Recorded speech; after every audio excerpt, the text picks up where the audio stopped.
Tigers are one win away from Omaha after LSU blasts West Virginia. It's Locked on LSU. Here we go.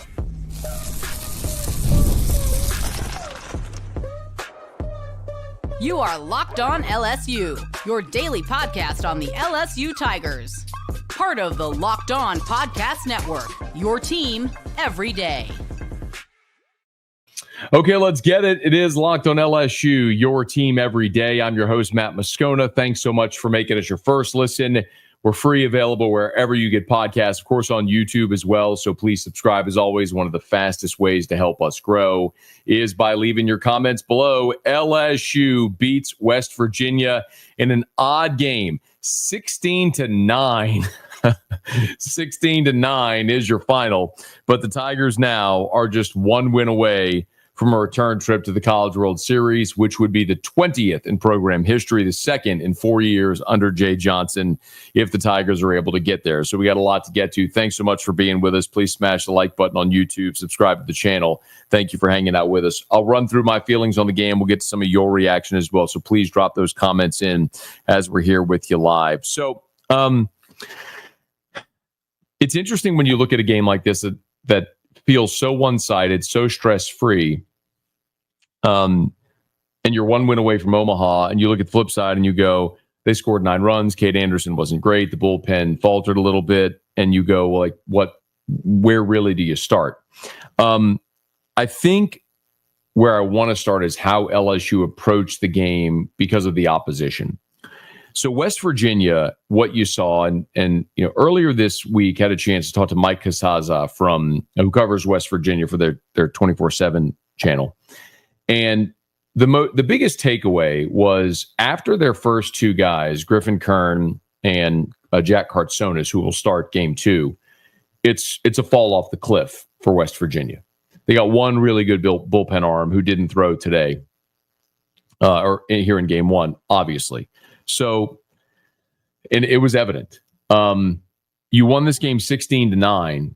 You put up 16 runs. And we're going to talk about the lineup changes here in just a second. But I'd like to point out that you put up 16 runs on 8 hits.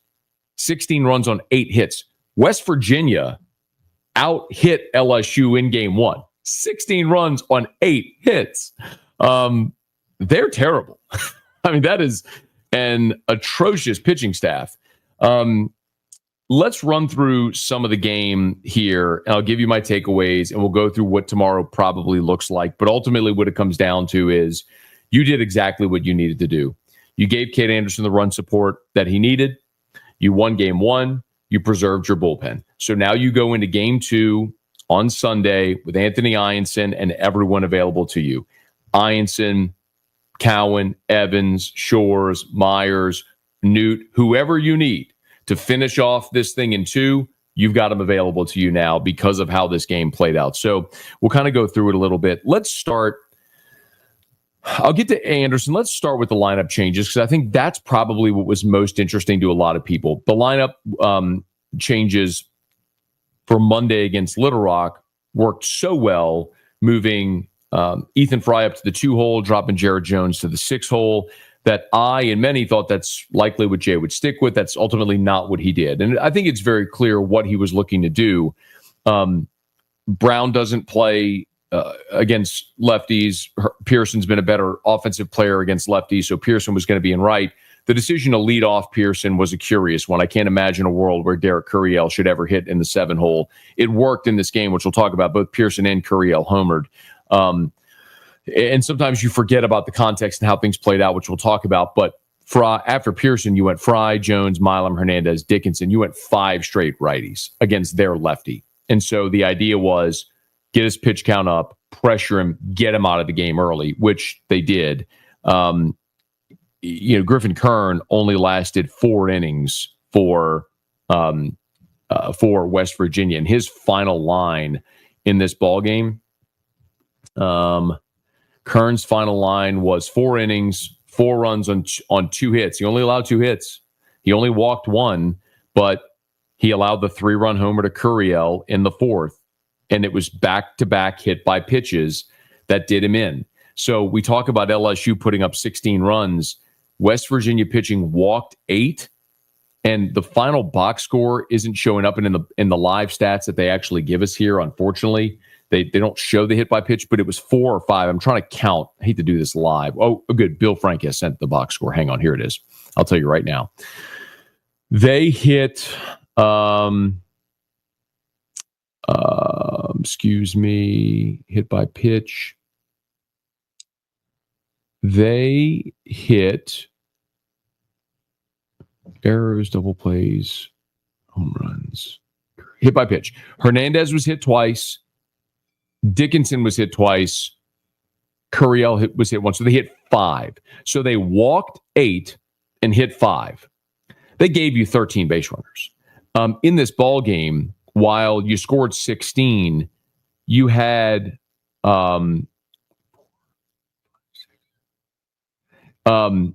you scored 16. I'm trying to see, forgive me. I'm trying to see how many of the walks and hit by pitches scored. It's largely inconsequential. The bottom line is they gave you a giant open door and you walked through it every time, which is really the punchline here. You're down 1-0, bottom 4, after back-to-back hit by pitchers. Remember the second one on Dickinson they reviewed, let him stay at first. Curiel comes up, homers, and that was a curious spot too for Coach Steve Sabins, because they decided in that situation after Kern exited to go to J.J. Glasscock, the freshman, only worked 6 innings all season. He walks Fry and Jones on 9 pitches. That ends his day. And it was Furman who allowed the grand slam. Forgive me, I'm working through this box score as we go through this live. My apologies. So after Kern comes out in the 4th, Kern gives up the home run to, he goes hit by pitch, gives up the home run to Curiel. It's 3-1. You go strikeout, fly out to end the inning. Anderson has a pretty quick 5th, even though that's where Milam had the error. He goes strikeout, single, fly out to end it. Then the 5th is when the whole game blew up. That's when they went to Glasscock, the freshman, in the 5th. And the 5th, if we look at a play-by-play of the 5th, which if I run through this whole thing, it's going to take us a minute if we run through the whole thing of the 5th. Here you go. In the 5th, Pearson singles to right. That was the one off the wall. Looked like it would have been a double. It was played well by the right fielder off the wall, but Pearson crushed that ball off the wall. Then they go, Pearson singles off of Kern. They bring in Glasscock. He walks Fry. He walks Jones. They bring in Furman mid-count, by the way. Remember, mid-count. Milam grand slam. So just like that, after Milam's grand slam, you're up 7-1. He hits Hernandez with a pitch, walks Dickinson. They have another pitching change, bring in Hudson here. Curiel gets an RBI single. It's 8-1. Braswell grounds out, but advances the runners. Stanfield gets a 2 RBI single. It's 10-1 at that point. So you're just off and moving. And the big point of that moment in the game is, and I get that it's really difficult for Steve Sabins. It's 3-1, and you allow a leadoff single, and you go to the bullpen. But the real challenge there, man, is it's a 3-1 ball game. Do you go get your best guy? You're down 2. Your best guy can keep you in it, or you just hope in a prayer that somebody can do something they're not used to. And he decided to go deep into his bullpen. He went to the freshman Glasscock, and it just unraveled on his bullpen the rest of the way. Now, when you look ahead, they do have West Virginia, their best bullpen arms available, but they've got to face Ions and LSU's best bullpen arms. So after LSU puts up the 6 spot, the 7 spot in the 5th, West Virginia answers with a 4 spot in the 6th. And this is one thing that kind of annoyed me. They led off that 6th with a single against the shift. We've talked about it all season. I think sometimes this coaching staff outthinks the room. You are better than most everybody you play. You don't need to outthink the situation. That 4-run 6th inning started because you shifted, left a hole, and one of their best hitters went opposite the shift, singled, and that's what started the whole snowball effect there in the top of the 6th. And then they doubled, fly out, a 2 RBI single. Now it's 10-3. It ends up being a 4-run inning on 4 hits. You committed an error in that inning as well. So you gave him a base runner because of the shift, and you gave him a base runner because of the error. If you listen to our regional preview show, and shout out to all of our everydayers, it's what we talked about. If you look at all the crooked number innings that West Virginia had in that regional this past weekend in Clemson, they were all aided by walks and errors and hit by pitch. They're not a team that just strings together hits. You have to open the door for them, and unfortunately, LSU in that situation did. Now, I have no problem with the approach Kade Anderson took at that point. At that point, when you're up 10-1, and then even 16-7, I mean, at that point, the objective is just throw the ball over the plate and let them hit it.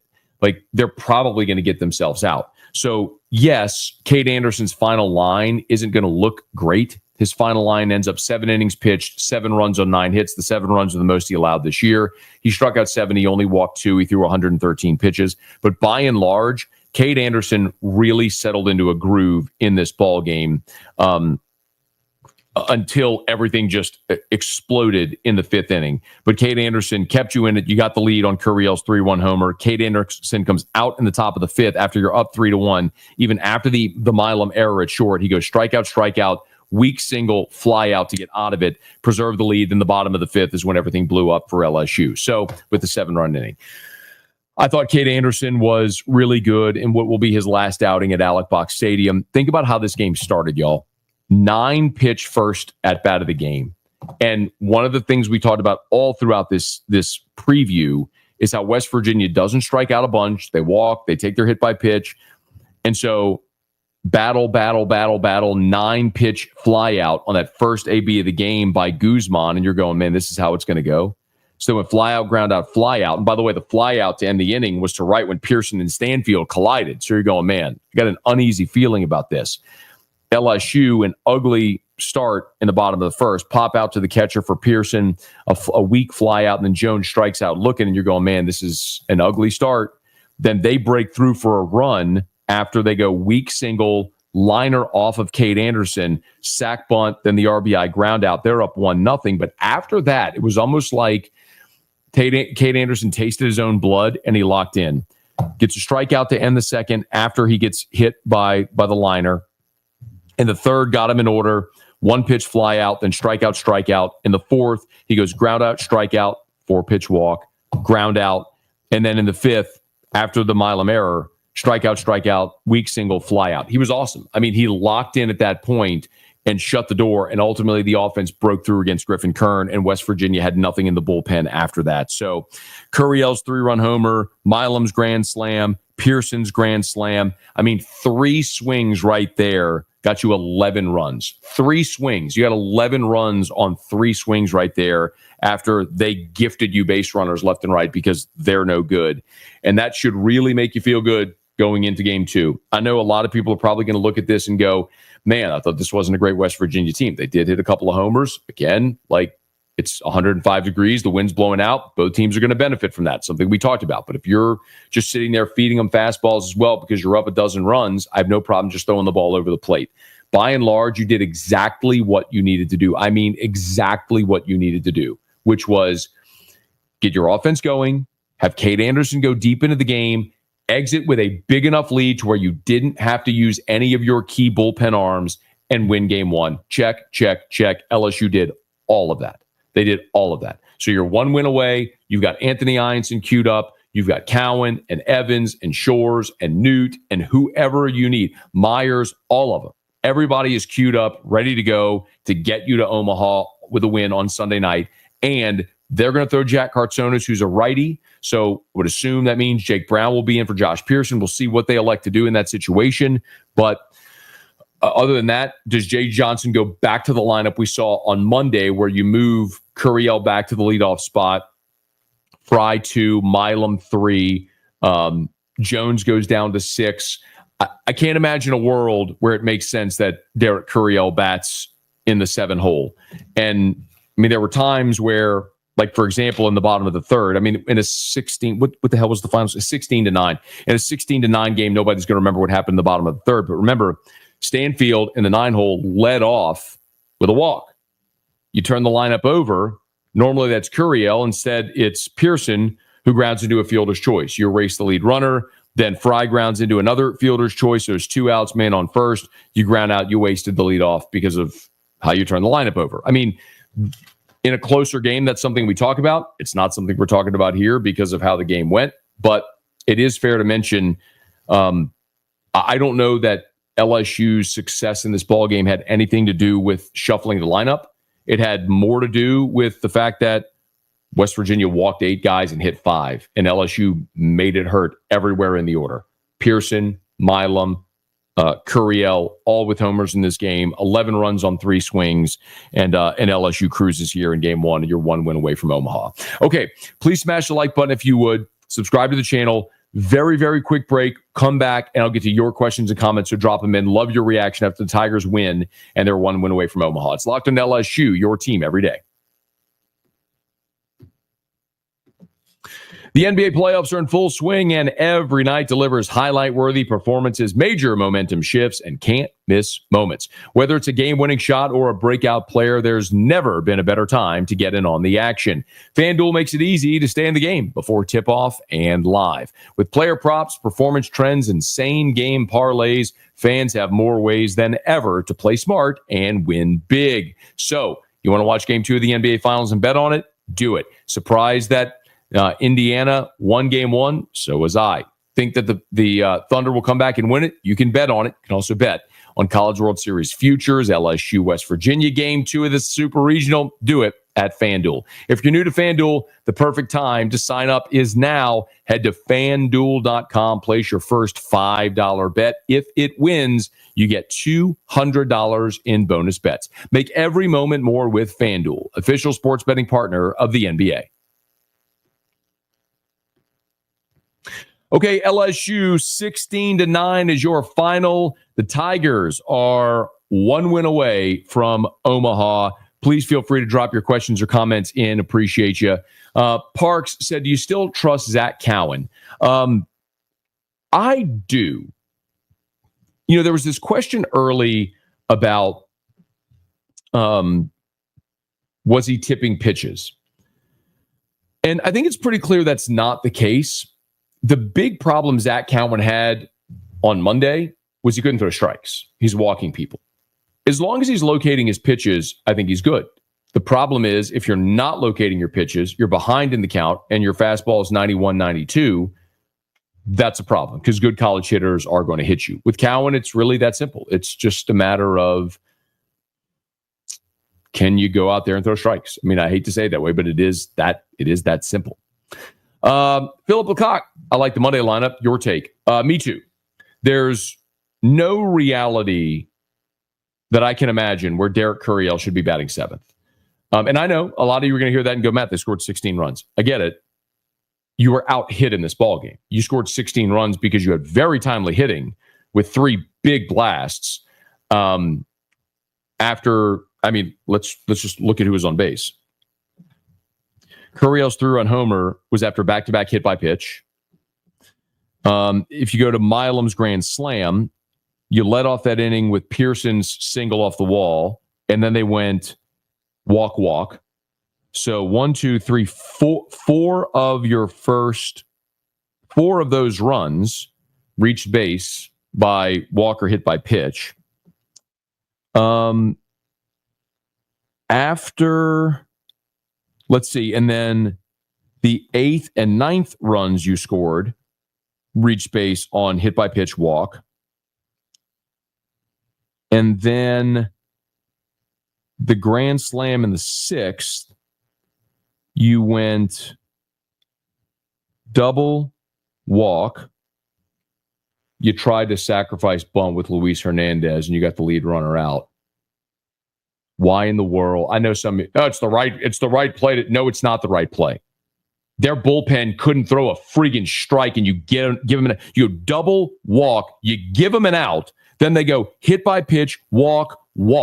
The only out they got is the one you gave them. Stop giving people outs. I'm sick of seeing this. I'm sick of listening to people justify it as well. It's not the right decision. It's a stupid decision. I'm sick of seeing it. I'm going to blow a gasket right now. After a 16-9 win, LSU's 1 win away from Omaha, but blow a gasket because these stupid bunts. They can't throw strikes. They walk 8 dudes. They hit 5. Double walk. You bunt. Your lead runner's out. Then make a pitching change. Another guy comes in. Hit by pitch. Walk with the bases loaded. Run scores. Another walk with the bases loaded. Run scores. Like, they can't throw strikes. You're giving them outs. Stop with the bunts. I'm sick of it. I'm sick of anybody justifying. I don't want to hear it anymore.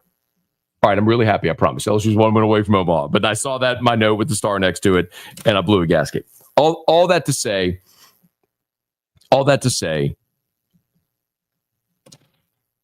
your big opportunities came in this game. Offensively, the opportunities came. Opportunities because they gave you the opportunity. And your guys put good swings. Curiel, the opposite field homer.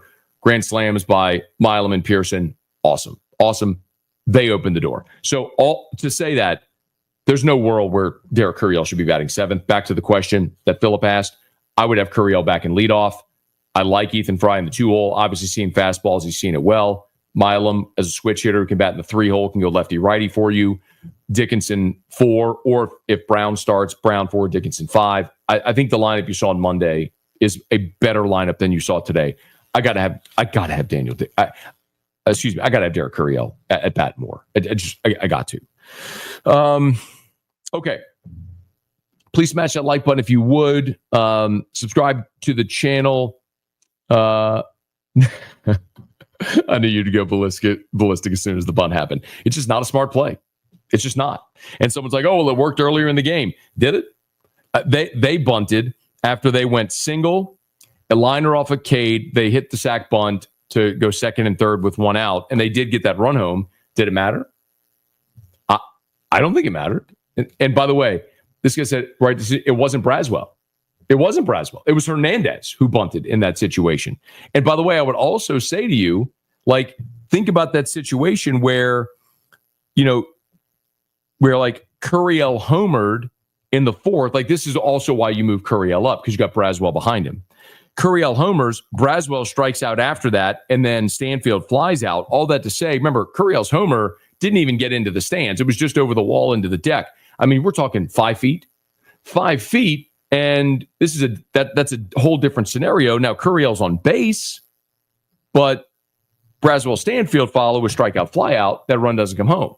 So I gotta have Curiel as my table setter with run producers behind him. I don't want Curiel hitting a double and then Braswell Stanfield following. That's the scenario that I don't think you can have when you have him batting 7th.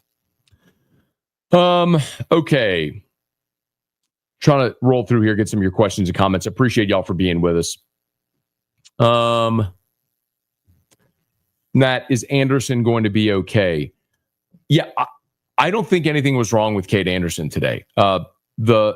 If you just look at him in the top of the 1st, fly out, ground out, fly out.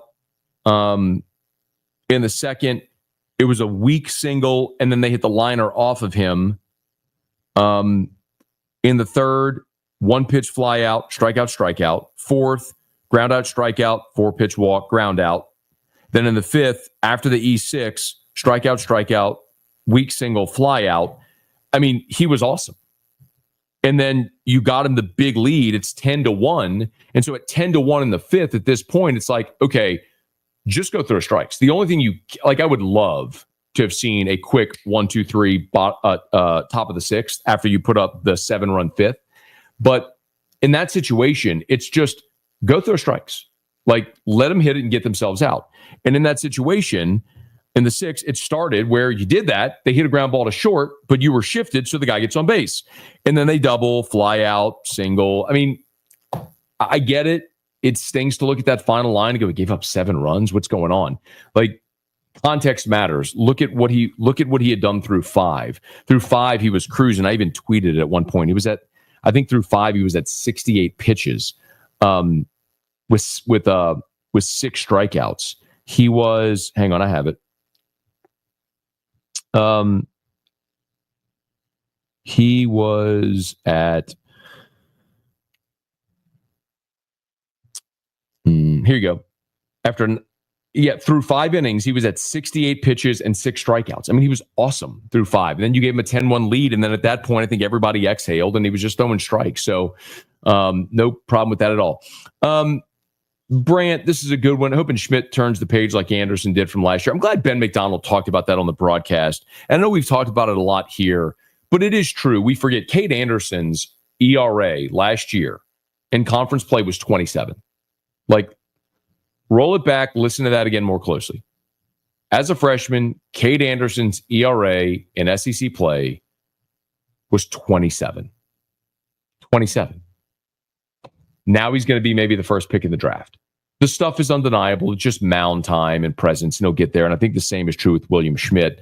Golf South said you jinxed him with that tweet. Not exactly, because what I followed up with after that was I said, I quote tweeted, it was like, now you need to, I'll state the obvious, you need to lock back in, grow the lead so you don't have to throw Evans to finish this one. And they did. They went out there and put up a 7-run 5th and then a 6-run 6th. And it was over and it just didn't matter. So I don't know if it was jinxing. I think it was just the way that they approached it at that point. Take on the game tomorrow. Ianson, solid 7. You're a shoe-in. Game time start is 5, but a little bit cooler. I don't know if it's going to be much cooler at 5 p.m. It's hot at 5 p.m., but as it goes into the evening, it will be. I don't think the temperature mattered a lick to anybody today except the people sitting in the bleachers, and God bless them if they did. But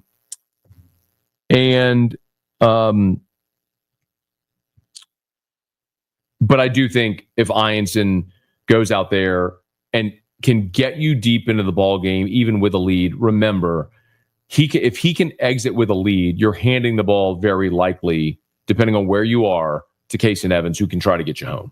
And you've still got Newt and Shore. Like, if you have a big enough lead, Evans, Cowan, Newt, Shores, Myers, you got all your best arms still available. So as long as your offense can break through tomorrow against Kartsonis, who's got an ERA just north of 2. He's their best starter ERA-wise. The guy you saw today, Griffin Kern, 100 strikeouts in 95 innings, a lefty. You struggled statistically more with lefties. You handled him fine. He was gone after 4 innings, plus a hitter. I think it was fine. This one says time to give Reeves a start at third. I could not disagree with you more. I understand that, by and large, Braswell is an out in the lineup in the 8-hole. I don't care. Braswell defensively is what you need against this team. I don't need Braswell's bat. I need his glove. And Reeves is several ticks below Braswell at third base defensively. We've just talked about it. West Virginia relies on you opening the door.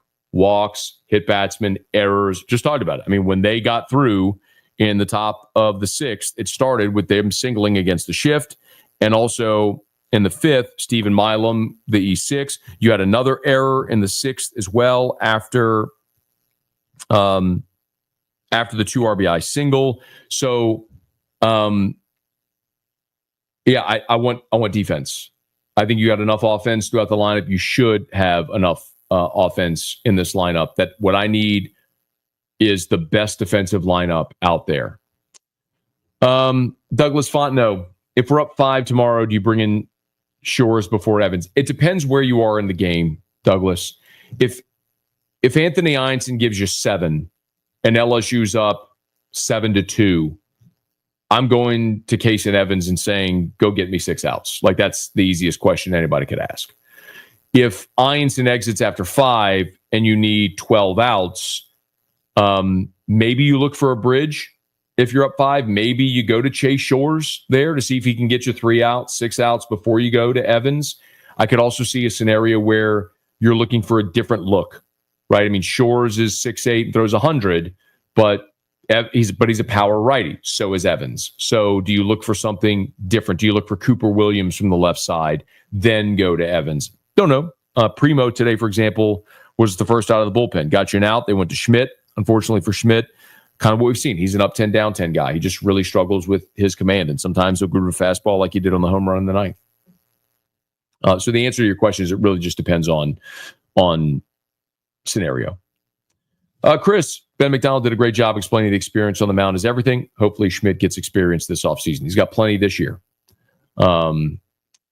He's gotten plenty of mound time, which is so important. It's the same thing as with Kade Anderson a year ago. How about this? Auburn eliminated. Not surprised at all by that. Auburn was a team that earned a national seed by and large because of their RPI, which I respect, but they also were a 16-win SEC team, if I have that correct, 16 or 17-win SEC team. Auburn was not an impressive team. They did not have a dominant staff. They don't have a dominant ace. Respect to Sam Dutton, who was good, and they did sweep LSU. I mean, I don't mean to throw any shade there. I mean, they swept LSU, but that was a team that if you're going to win this time of year, you got to have a dominant ace, and they don't. RB, it's Alex, not Alec. Actually, it's not. It's Alec. As a matter of fact, it is Alec Box. So the family of the late Alec Box came forward many years ago and confirmed, like it's spelled Alex, but the way they pronounce it is Alec, like with a C. So it is properly pronounced Alec Box, according to the Box family. So I think the Advocate did a big expose about that years ago. Let's see. Carlos. Hi, Matt. Aside from the 94, 95 mile an hour fastball, I don't think I saw a second pitch from a reliever, Schmidt. Talk about predictable. So, Carlos, Schmidt certainly threw more than just fastball, but it is also worth mentioning when you are up. Let me tell you a story. I'll tell you a story that I have heard told. So, Ronnie Rance, former Tiger pitcher, has told this story many, many times over the years. He was on the 91, 93 national championship teams, and he tells a story about how they were playing a game on the road. I think it might have been at Tennessee, and the weather was supposed to be coming in. And so Ronnie gets the ball that day, and Skip's like, hey, big guy, you got to get it in. We got to get it in. Got to get the game. Just fastballs, just fastballs, just fastballs. And so they go like double, double, double, and Skip comes out, brings in the reliever. Next step is like, yeah, big guy, got to get in. Hey, just nothing but curveballs. It sometimes in a game like this, when you're up 16-5, I mean, Schmidt entered. It was 16-7. You're up 9 runs. You're 5 outs away. Throw the ball over the plate. Like, what you don't want to do is walk them and hit them. Just throw the ball over the plate. Hitting is hard. Most of the time, they're going to get themselves out. So, I'm very bullish on Schmidt for next season, mostly because of what we've seen from Kade Anderson this year. I mean, you look at the parabolic rise. Kade Anderson went from a guy with an ERA of 27 in conference play a year ago to guys going to be the first pick in the draft.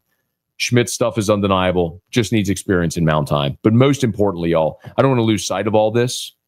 The most important thing is LSU is 1 win away from Omaha.